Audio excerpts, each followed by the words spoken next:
The tarp came off in one hard pull, and Reggie Calloway laughed before the dust even settled. "That's what we drove out here for. Look at it. Tires flat, paint gone, rats probably nesting in the seats." He turned to the two men behind him, already reaching for the flatbed's winch controls. "Tag it."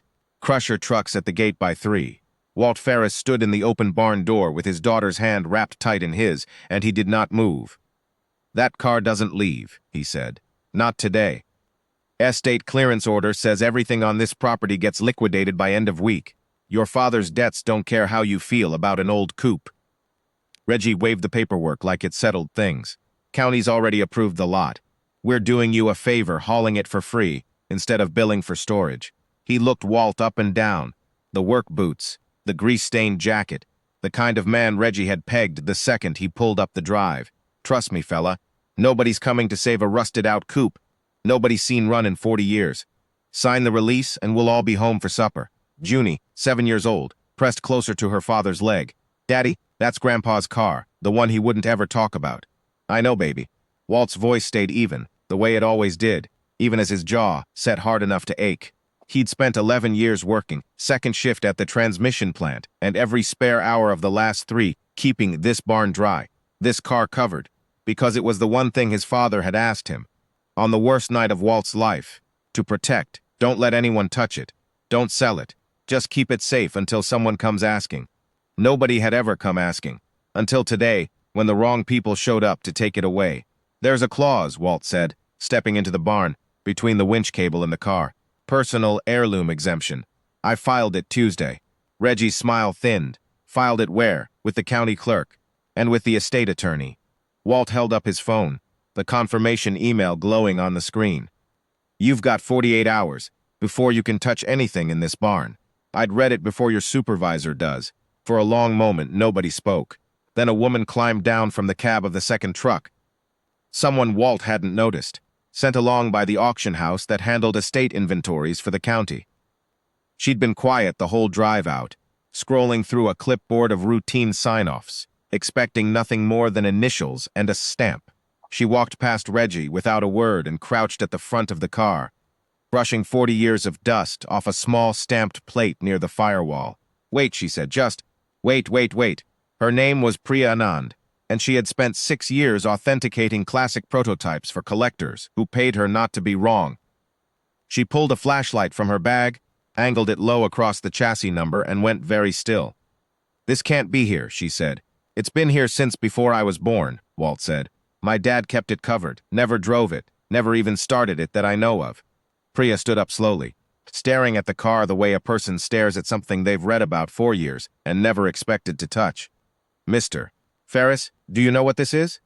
"It's my dad's old project car. He called it the prototype when he was feeling talkative, which wasn't often. It is a prototype." Priya's hands were shaking slightly as she traced the line of the hood. "This chassis number belongs to a car that the Calden Motor Company has been trying to find for 40 years. Their founder built 3 of these by hand before the company went into mass production. And this one disappeared the week before it was supposed to. Unveil it. Stolen, everyone assumed. The company put up a standing reward. 40 years, Mr. Ferris.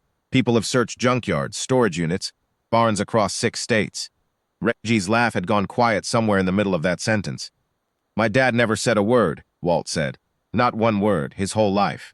"Then your father knew exactly what he had," Priya said, "and exactly how much danger it would have put him in to say so." Junie tugged Walt's sleeve. "Daddy, is Grandpa's car a treasure?" "Looks like it might be, sweetheart." Walt knelt down beside her, and for the first time since the trucks had rolled up the drive, something in his chest loosened. Whatever this was, whatever his father had carried alone for 40 years, it wasn't going to the crusher. Not today, not ever. 3 days later, the barn looked nothing like it had. Priya had made calls, careful ones, the kind a person makes when they found something that could end careers and start lawsuits in the same afternoon.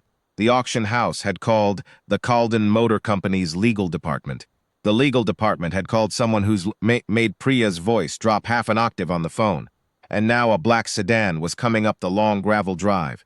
Slow enough that Walt could hear the gravel crunch from the porch where he sat with Junie, sorting through a shoebox of his father's old photographs that had sat untouched in a closet for 2 decades.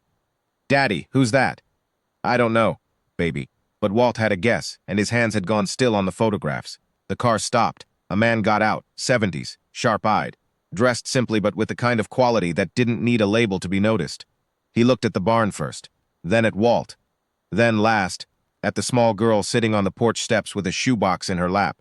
Mr. Ferris, the man said, my name is Arthur Calden. 40 years ago, my father built 3 cars by hand in a workshop behind our family's first factory. One of them was stolen the week he was going to drive it onto a stage and announce it would change everything we made afterward. He searched for it until the week he died, and he asked me to keep looking. I have been looking for 31 years. Walt stood slowly. I think it's in my barn, sir. I think it's been in my barn my whole life. May I see it? They walked together. Arthur Calden, Walt, and Junie trailing a half step behind, her hand finding her father's again the way it did when something big was happening that she didn't quite have words for yet. Inside the barn, Prick had pulled the car fully into the light for the first time in decades.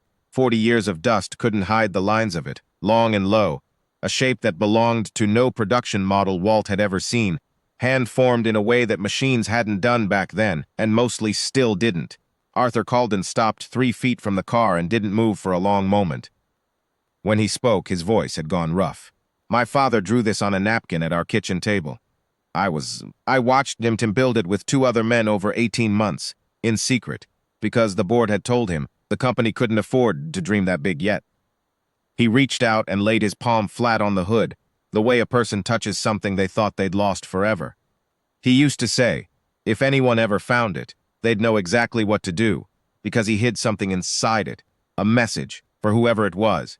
My father never opened the hood that I know of, Walt said. He just covered it, kept it dry, told me to keep it safe until someone came asking. Then your father did something extraordinary, Mr. Ferris, Arthur said. He kept a promise to a man he likely never met, for longer than most people keep promises to the people they love. He turned, and for the first time looked directly at Walt.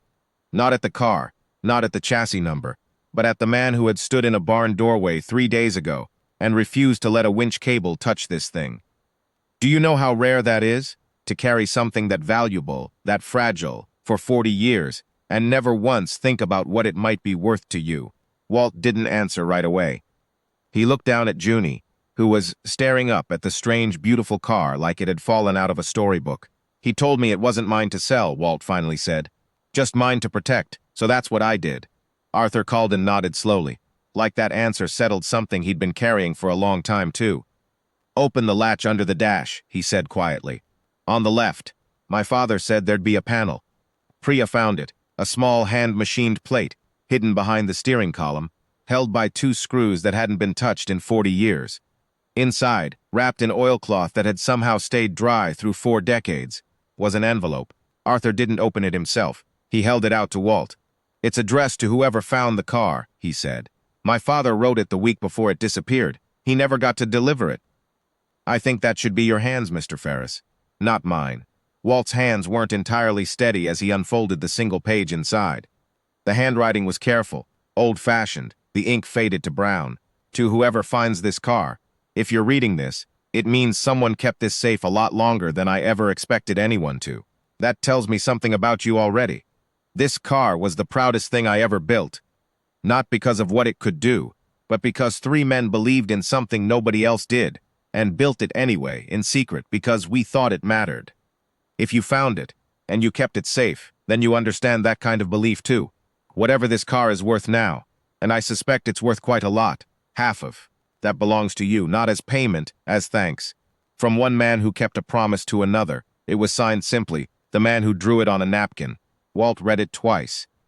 Then he looked up and found that Arthur Calden's eyes were wet, and that he didn't seem to mind that everyone could see it. My father wrote that letter, and then he never got the chance to give it to anyone, Arthur said. For 31 years, I've wondered if it was still out there somewhere, rotting in a junkyard, or crushed for scrap before anyone ever read it. He looked at Walt, then down at Junie, who had quietly slipped her small hand into his without anyone quite noticing when. Your father didn't just protect a car, Mr. Ferris. He protected a promise that's been waiting 40 years to be kept. 6 months later, the barn was gone, not torn down but transformed. The old structure restored board by board into something between a workshop and a small museum, funded by the Calden Motor Company as part of an agreement that had made local news for a week, and then, more quietly, changed Walt Ferris's life for good. He'd kept his job at the transmission plant. He liked the work, and he wasn't a man who quit something just because money arrived.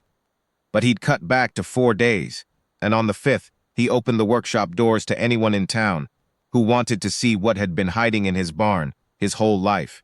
The prototype sat at the center of it now, fully restored, gleaming under lights that had been installed to make sure it never sat in the dark again. Beside it, in a glass case, sat the letter, framed, the ink carefully preserved, available for anyone who wanted to read it. And beside that sat a smaller plaque, one Walt hadn't expected and almost hadn't agreed to, until Arthur Calden had insisted, in memory of Harold Ferris, who kept a promise for 40 years and asked for nothing in return. Junie stood in front of it most afternoons after school, tracing her grandfather's name with one finger, asking Walt questions about a man she'd never met, but somehow, through this car and this letter, had come to know better than most grandchildren ever knew their grandfathers at all. "Daddy," she said one evening, as they locked up the workshop together, "do you think Grandpa knew that someone would come asking, someday?" Walt thought about that for a long moment. About a man who'd carried a secret his whole life, who'd asked his son to keep a promise without ever explaining why, who'd trusted that someday somehow it would matter. "I think," Walt said slowly, he knew that keeping a promise was worth doing, whether or not anyone ever came asking. And I think that's the part that mattered most to him. The coming asking was just the part we got to see. Junie nodded, satisfied, the way kids are when an answer feels true even if they couldn't explain why. Outside, Arthur Calden's car was just pulling up the drive, a visit he'd made every month since that first day, not for business, but because, he said, the workshop felt like the last place his father's promise had finally come to rest, and he liked being near it. Walt watched him get out, and lifted a hand in greeting, the way you do for someone who has become, somewhere in 6 short months, something very close to family. 40 years, his father had waited, 40 years for someone to come asking, for a promise to be kept, for the truth of who he was, quiet, faithful, asking nothing, to finally be seen. It had taken one more generation to bring it home, and it had been worth every year of the wait.